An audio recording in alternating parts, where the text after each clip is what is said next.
Welcome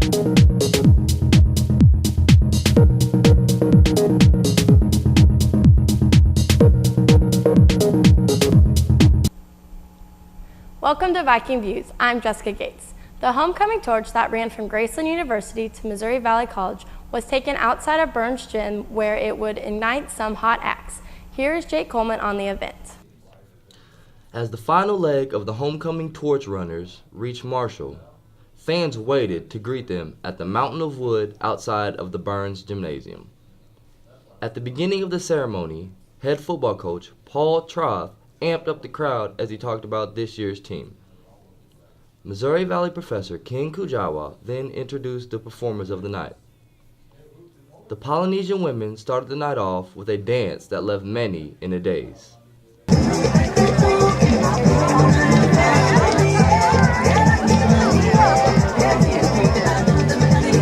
Followed by the Polynesian men who show fans their traditional war chant.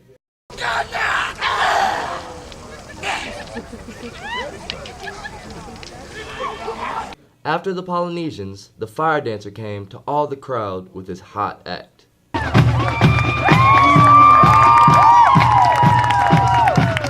And to cap off the night, MVC cheerleaders gave the crowd a show to send them home. I'm Jake Coleman with Viking Views. A tradition that is not only a big thing for Missouri Valley, but an event that is big for the whole community, homecoming. The homecoming parade has been a tradition with the homecoming festivities for about 50 years. This year's parade had organizations from Valley and the community giving the parade a total of 40 groups. These groups cheered, marched, walked, and rode 1.6 miles to make this year's parade another success. The Repertory Dance Ensemble held their dancing with the faculty with fast feet and a lot of laughs. Drew Muller has more.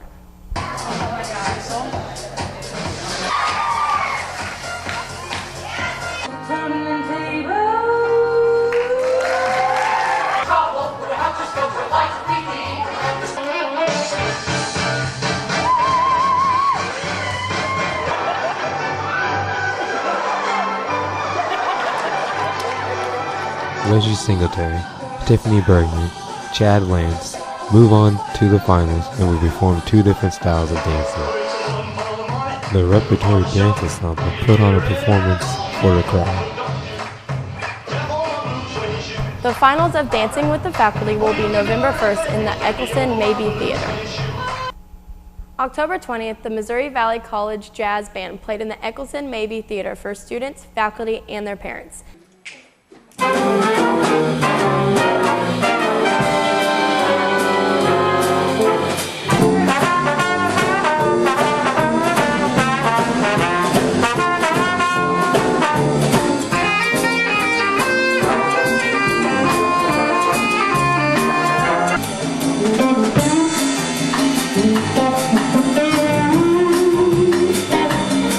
They're the ones that make the difference, that take it to the next level and the next level and the next level. You know, this is the result of everybody being at every rehearsal.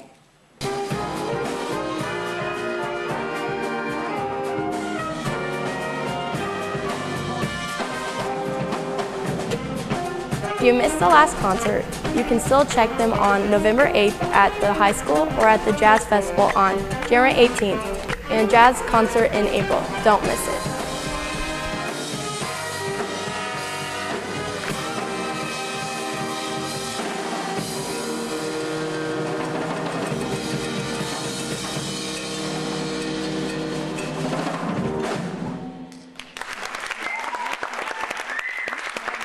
Faculty, students, and art enthusiasts alike gathered for a reception on October 25th at the Morris Gallery of Contemporary Art to view the new art exhibit. The exhibit work by artist James Calvin is of the sculpture variety and was well received by the public. Calvin expressed how pleased he was to have his work on the exhibition at the gallery and talked about how he gets his inspiration from everyday life. The exhibit will run throughout the rest of the month. Here at Missouri Valley College, we offer many different theater classes. One that many theater majors and minors enjoy taking is stage TV makeup class. With Halloween being upon us, we have had them show us how to make the gory faces you get to see in theater. Here is Zach McKinney with his thoughts on this class. Well, I'm in makeup class, and we're learning how to do gore makeup, but we also have done old age and like fantasy type makeup, which would be like, you know, marionette dolls or rag dolls or like cats or something like that. And so we're working on gore right now because it's around Halloween time, and people really like looking, you know, bloody and nasty for Halloween, and so I'm really getting into it. In each class, they get to choose a picture they find online, and they get to recreate what they see on themselves. Here is Caleb Clevenger and Taylor Palmer with what they chose for the day. My makeup is I was in a motorcycle accident and I hit the pavement with my face. And I did a spousal abuse victim.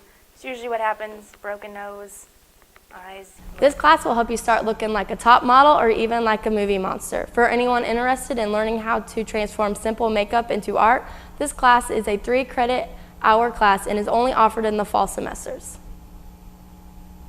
Ever wonder why the hair on the back of your neck stands up when young Beatty or Celine Halls are mentioned in a conversation? Missouri Valley College has a history of paranormal activities that it leaves its students scared of the dark. Melinda Houghton and Jake Coleman were able to visit each hall and explore the paranormal activities associated with each one.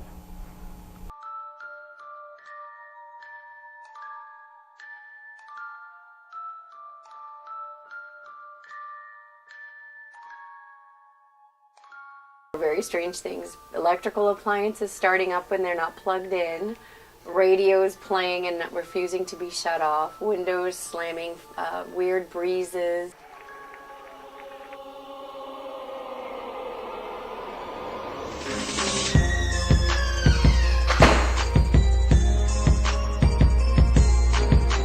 Four captains from one of the football teams went to the national championship.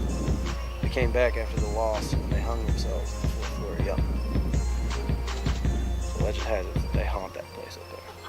Strange shadows, these sorts of things, and you never want to be in that building by yourself because there were strange things that were going on. In Young Hall, I was staying with my boyfriend at the time.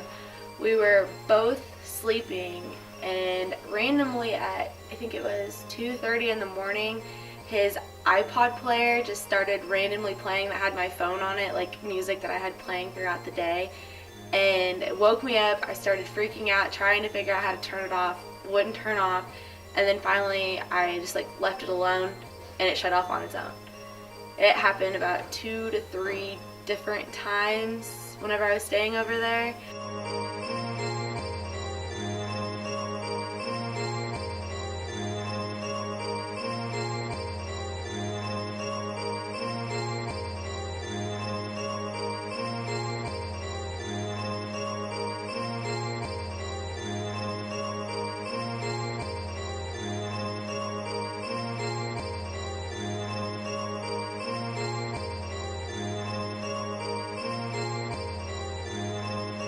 Well, that whole room, that one room down there on the girls' end with the shower on the right side, the rooms with the showers, there was 3 girls that have lived in that room, and none of those 3 girls were here in the same time period, and none of them talked about it.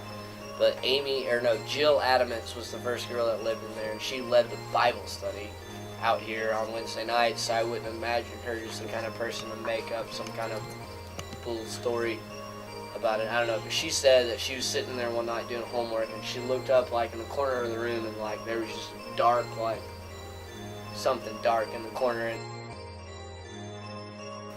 I don't really believe in ghosts, but my mom does, like real hardcore, and she's come out here before, and she's like, you gotta just be completely kidding yourself if you don't believe there's something out here.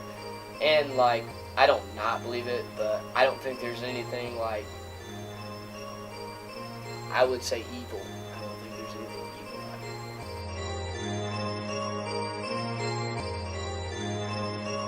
There has been lives lost within that building. So, you know the way it goes with energy, there is probably residual energy.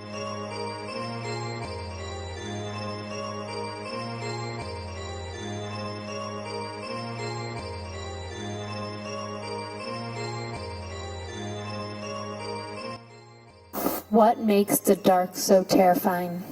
Is it the lack of vision, or maybe the feeling of not being alone when you can see no one around? Students at Missouri Valley College have learned that the dark can bring more than just the night. It is in the halls of Beatty, Young, and Saline that students have received more than just an education.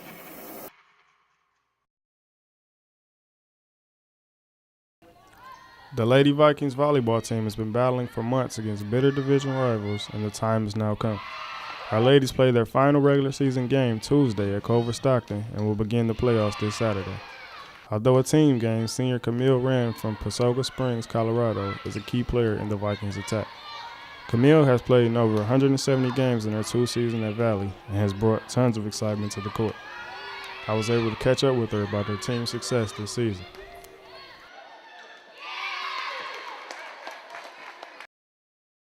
We know that when we play our best, we can beat anybody, and we've proven that. But we know when we play our worst, that we can lose anybody. And in the conference, it's pretty much an even playing field. So if we come to play, we can show up and beat anybody. We are a group of girls, and we get on each other's nerves, but we all love each other.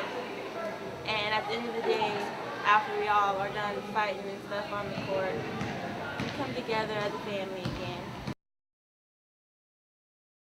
Last year, I wanted to really make it a good one, and I think I have. This program's improved the 2 years that I've came here. We actually have a winning record this year, which has never happened. So I think that's a good note to go out on. This has been Jordan Nichols with the Viking Views. Now time for our special segment, Did You Know? Some Halloween traditions can be traced back to the Roman age, but Halloween is widely believed to be started in Ireland. With that being said, did you know that, according to Irish legend, jack-o'-lanterns are named after a stingy man named Jack, who believed he tricked the devil several times, was forbidden entrance into both heaven and hell. He was condemned to wander the earth waving his lantern to lead people away from their paths. So if you see a strange light off in the distance tonight, investigate at your own risk. I'm Jessica Gates, and thanks for watching Viking Views.